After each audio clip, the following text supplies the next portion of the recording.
Wenchi Municipal District is one of the 22 districts of Brong-Ahafo region of Ghana. Its capital is Wenchi. The municipality is located in the western part of Brong-Ahafo region of Akaland. It is bounded to the south by Sunyani Municipality and to the north by Kintampo South.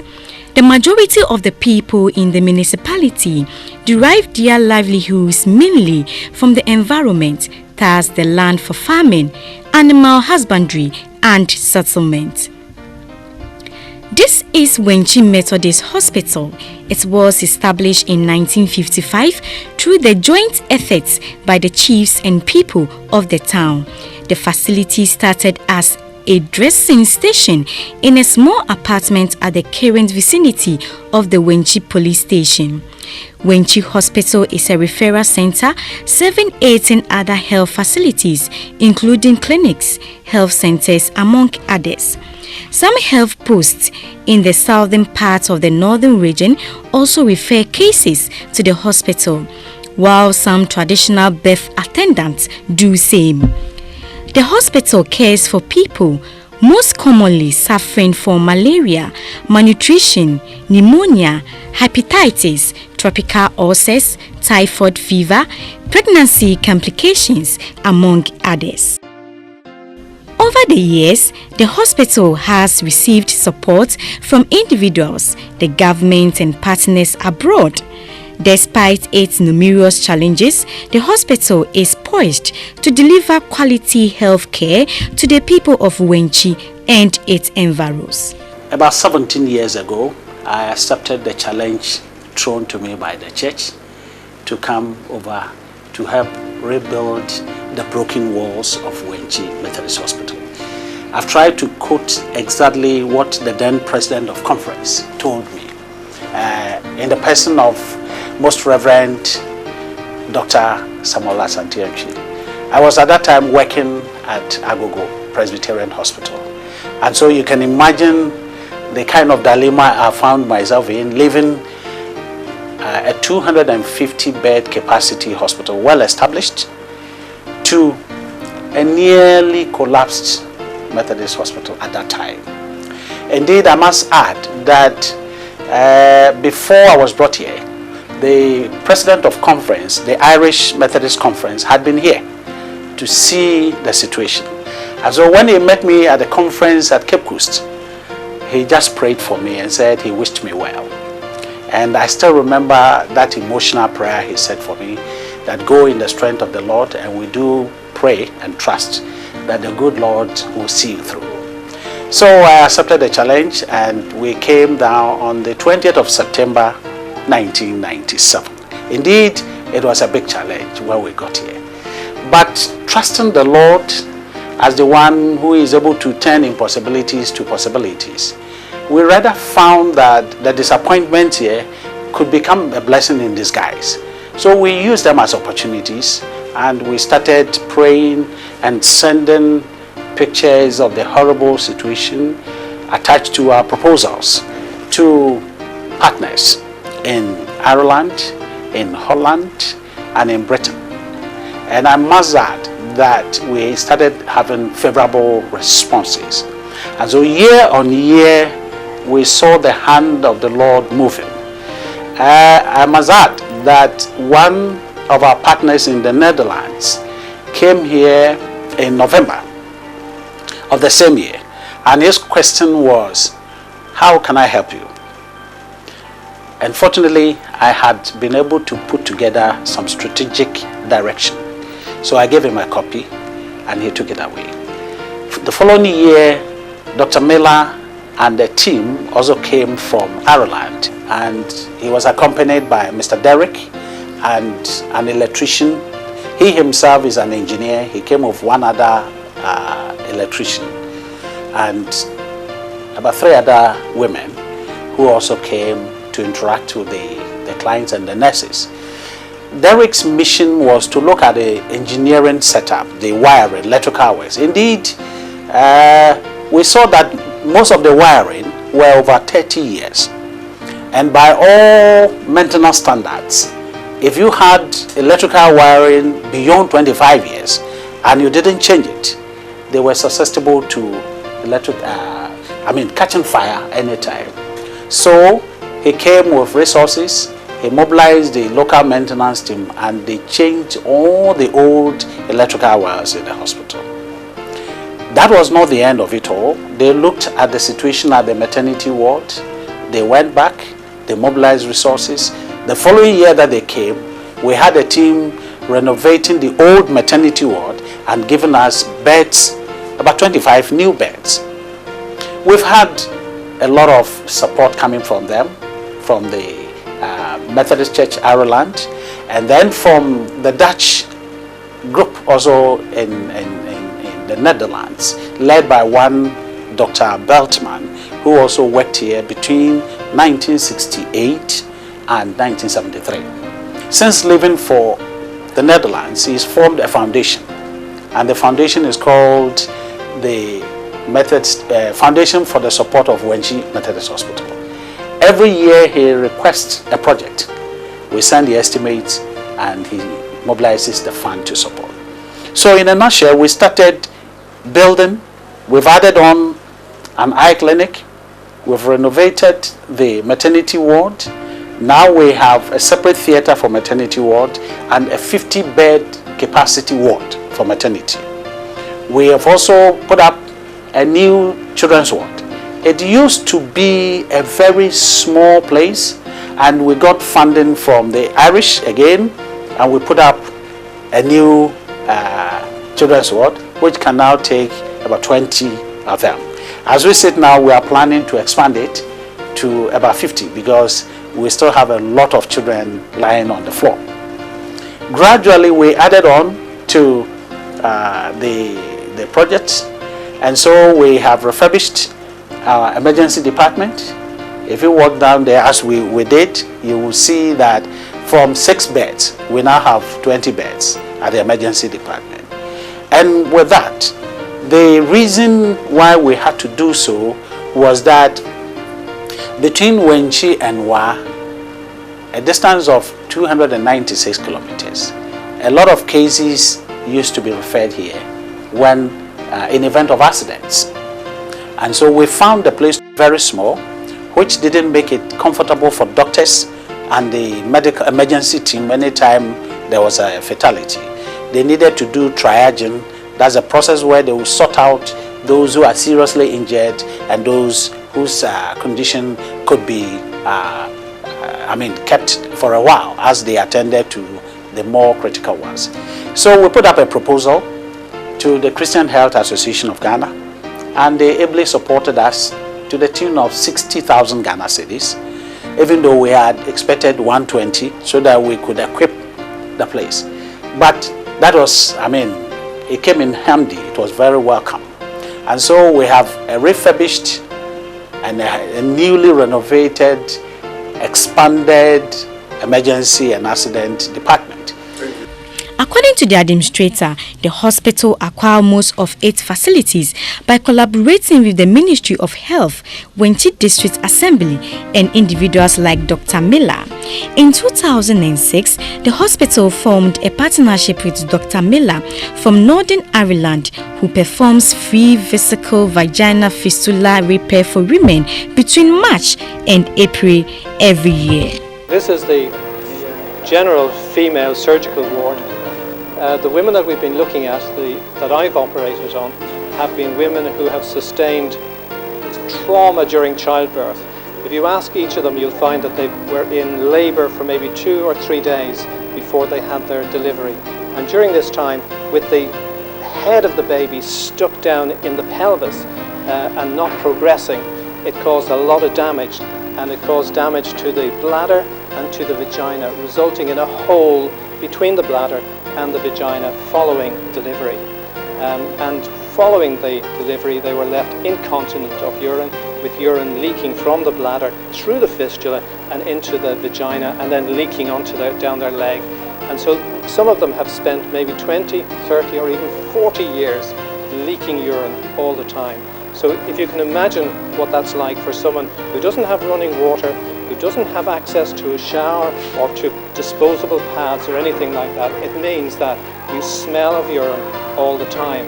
And some of the women have been so traumatized by the experience, they've found that their family didn't want to have anything to do with them because they smelt of urine. The church didn't want to have anything to do with them because they smelt of urine. Their community didn't want to have anything to do with them because they just smelt of urine all the time. And on top of that, they found that even children walking down the streets would throw stones at them and call them witch because they smelt of urine. And so these women find themselves as total outcasts, having been completely ostracized by their community, by their family, by even their loved ones, their husbands, who don't understand what's going on, didn't know what to do with the situation. So these women find themselves, through no fault of their own, in a personal hell type of situation. And through an operation that only takes about an hour or two to do, they can be transformed from this hell into heavenly bliss. We are greatly indebted to partners from the Netherlands, and locally we are also highly indebted to the Municipal Assembly for the effective collaboration that we have enjoyed so far. Dr. Miller is being sponsored by the Northern Ireland Methodist Women's Fellowship. Apart from the free services for the VVF patients, he feeds them twice a day till they recover and also provide them with transport fares back home. This ward is the female ward where we put both medical and surgical cases. So patients who have undergone surgery, we bring them here. All females come to this ward. It's both medical and surgical ward. Okay. What is happening is that over the years, so all females that come here, we treat them. Over the years, when Dr. Miller also comes, then the surgical patients increase, because then we concentrate on doing VVF repairs. VVF is vesicovaginal fistula, which is an abnormal communication between the bladder and the vagina. This is one of the most satisfying operations as a doctor when you do, because you see the smile on the face of the woman. For the first time in many years, when a woman wakes up with a dry bed, and they can't give you anything to say thank you, but you can. The smile on their faces alone gives you a lot of satisfaction that you have done something to improve the life of somebody. I would describe Dr. Miller as a selfless and it's a selfless man. He is someone who, I can say, is living the practical Christian life. You understand? Touching lives. Basically, we as Christians in the medical field see the healing ministry as ministry of Jesus Christ, and we have been invited to just partake in that ministry. He is demonstrating that. Let me tell you that these patients who come, the fistula patients, when they come, they are treated for free. So none of the fistula patients pays anything. The treatment is free. We feed them. He arranges for us to feed them 3 times a day, breakfast, lunch, supper, and then he also pays their transport in and out. So no matter where you came from, he pays the transport of these patients, and I can compare it to what Jesus Christ came to do for us. Dr. Miller, he's a blessing to the hospital, because through him, people have got to know this hospital from far, all over the country. Immediately he comes, people come just to see him, to solve their health issues with him. That's why I'm saying it's a blessing to the hospital, it's a blessing to the people of Ghana, and especially the Methodist Church Ghana. Some patients express satisfaction about the services being rendered to them at the hospital.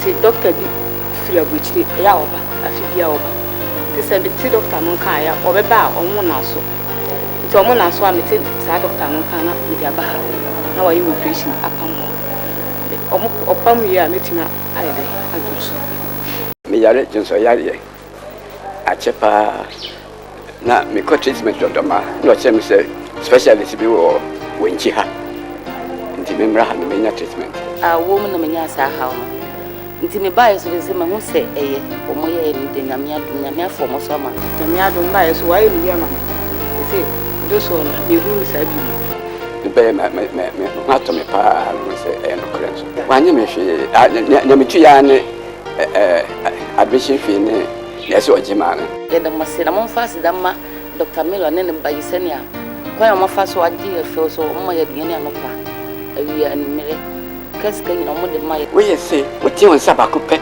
what me ka be bisa say ade tani o mo se wodo nkase de sitie no ko baba ye nche kwa say ye ho ba ye o mo tan na nso o mo odo kese pa de mai ti mo fast da mai mo na ye na o masi asanya ya de papa pa say wa bua ayarefo ti kwashima akra kwashima ndi ma baba hospital na papa yare ba oye no operation kra operation here no free one you so ko ntimi nso bi obejo so be pre panyimu no osu etimo wa na madam fu ga say what hospital benka e Wenchi Methodist hospital ko fa na timire ba Monday ye den beto ti Wednesday e no me ko theater e ko theater a ko bibia se seria otimi dun so fa otimi didi ana pe kram no wa frame se come de no gidigidi ama beto aduana ma no me ku na yare na me de be fra kra ne ba na me ne ba otia na nyame so ya do so papa no so no ho so ato ne mpo ese be yi no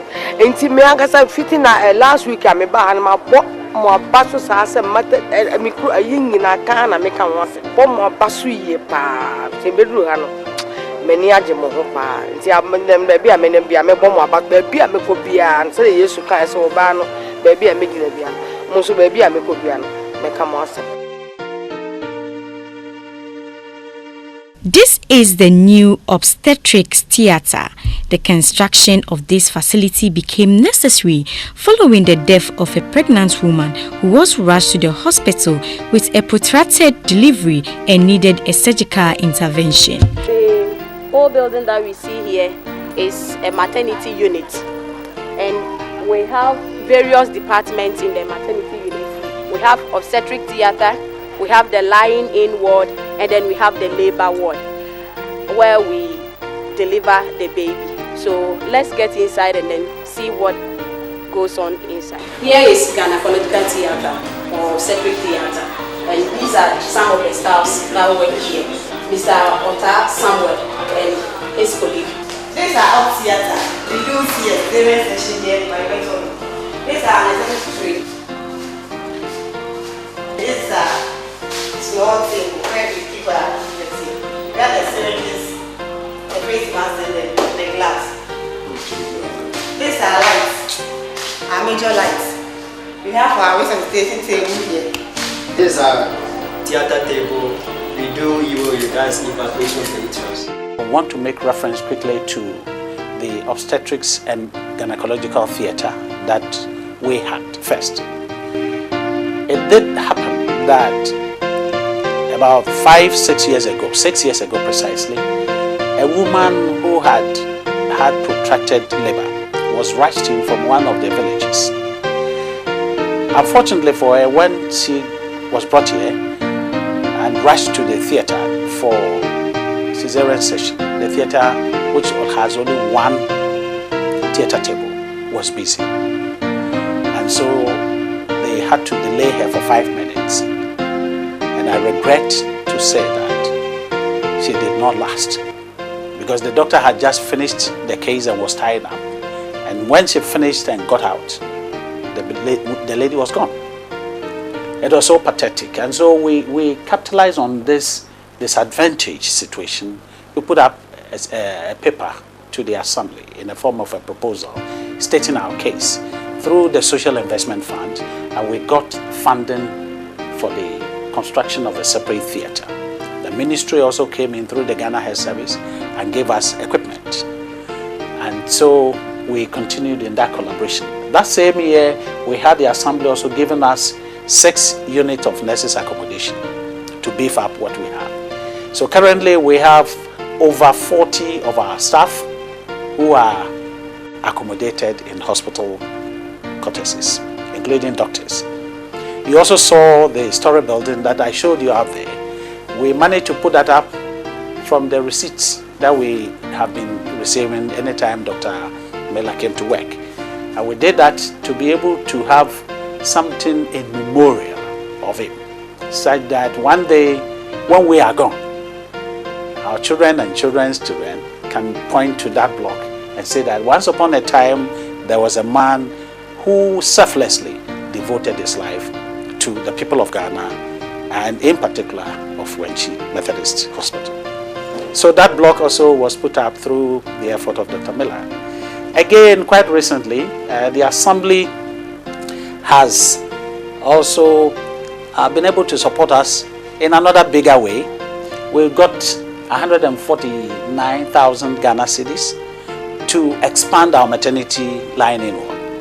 It happened that the 25-bed capacity was not enough to contain the number of women who were coming to deliver. And we were always on the air encouraging women to come to the hospital for safe delivery. The presiding bishop of the Methodist Church of Ghana, Most Reverend Emmanuel Asante, told the hospital led by the administrator of the hospital, Mr. Bernard Clement Kwesi. He took the team around the hospital's facility to assess work done and progress made so far.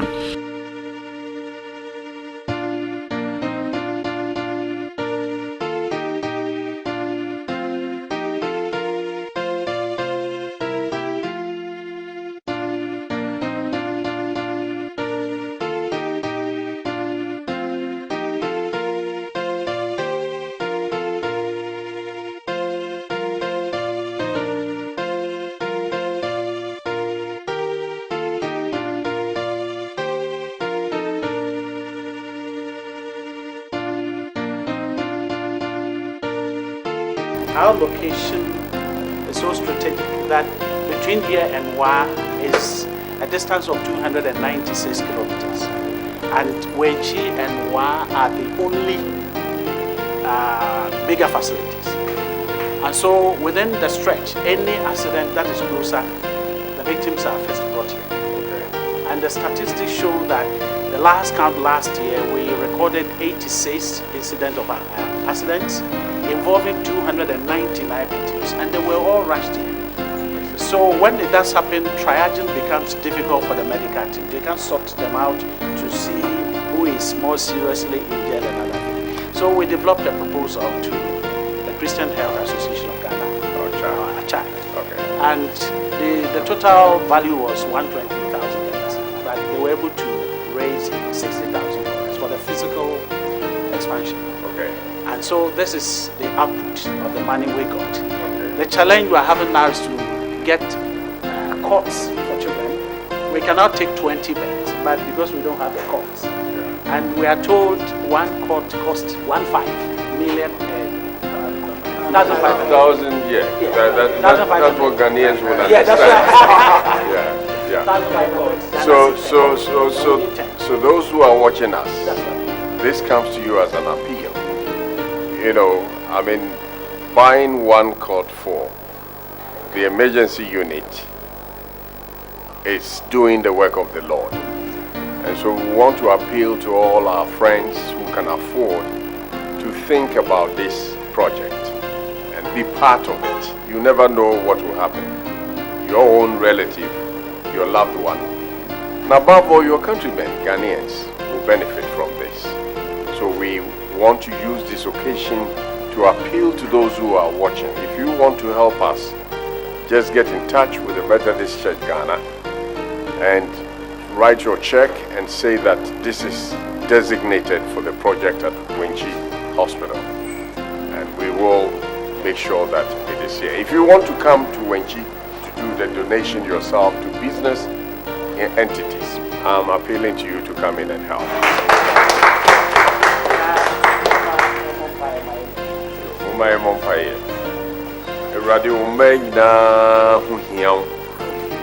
So by no woman titi say crowd on an alcohol on chain. Wouldn't near the woman abaha. Intimate so say, Brownam a dear for him, dear for so. Ayo madre, now saw me yare. Omo bana rehumo, momo fast sherry and free hand coffee. Nemomo apo mudine, ne radio omo control maso. Biara better ha. You be the your bedroom no cry a green manon. Namwadum sunama on sasso, ne radi show when you go yam. Nia misra ne say, Besau may yare, wadum kesinti. Amen. Radi shram. Sisi ade omo, yare ando wa mafia na. Sisi ade akofon say ya kupon say radi besau yare. Oba ma ho to. O Wenchi here. Acha omo arowa.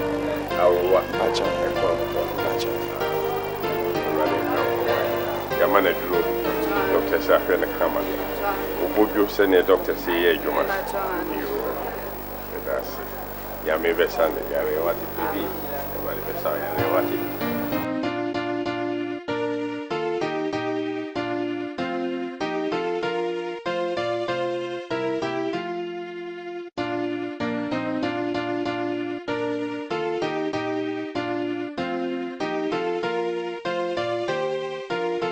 Papa, you're welcome to this place where our Irish friends, the man we met at the office, Mr. Derek. Derek. Yes, is mobilizing funds from Ireland to help us put up a hostel. And the main purpose is to keep women with fistula problems when they first come to the hospital, where they will rest overnight before they go to see the consultant. Normally, because of the nature of the disease, it becomes very difficult for people to accept them in their homes. Okay. So there was a time a woman had to sleep under a broken down timber truck. She got here from Laura. Nobody knew her and she didn't know anywhere to go. Oh dear. So she just spread a piece of cloth under the broken down truck and slept overnight. The following morning, she came to the hospital and it turned out to be that Dr. Miller, when he got up early in the morning to visit some of his patients, saw this woman there. And out of curiosity, inquired. And the woman said this was the problem she had. But because of her condition, she couldn't approach anybody. And that touched them and they started soliciting for that. So we're going to see 12-bedroomed facilities for kitchen, toilet and other accessories. It has just been roofed and they are doing the exterior plastering. According to Mr. Derek, they have made provision for the windows to be fixed before they leave in on Wednesday. The carpenters have framed everything and they'll be fixing them very soon. Before they leave. We are very, very, very grateful. How many women do, really come to see him? On the average, we've been seeing about 20, and most of them incidentally come from the northern sector of the country. Okay. And we tend to link it with other cultural practices. Yes. Yes. And normally, when they get that disease, they get ostracized from society. From society. Yes. The first case that was discovered by Bishop Konedu was about 10 years ago. When he visited one of the congregation, he decided to walk around the village. And in one house, he saw a hen's coop. And getting closer, he saw that there was a human being inside the coop. He inquired and he was told that that was a witch. Oh dear. So he got closer and then the stench immediately greeted him and he said, no, I now understand why they refer to this woman as a witch. So he came back, he sent the driver to go to the village and bring her. And that was the beginning of the whole thing. Yes. Today the woman is a very healthy woman. She does a business at Kettle. Oh dear. And I recall visiting this woman at one of the camp meetings, Papa. She was dressed to the hilt in white and she was rolling on the ground. And that was when I actually understood why King David danced and almost got naked. Yes, yes. People were trying to accuse her, browbeat her, why should you be doing this? And the pastor said, allow this one, she has a testimony. This is the church in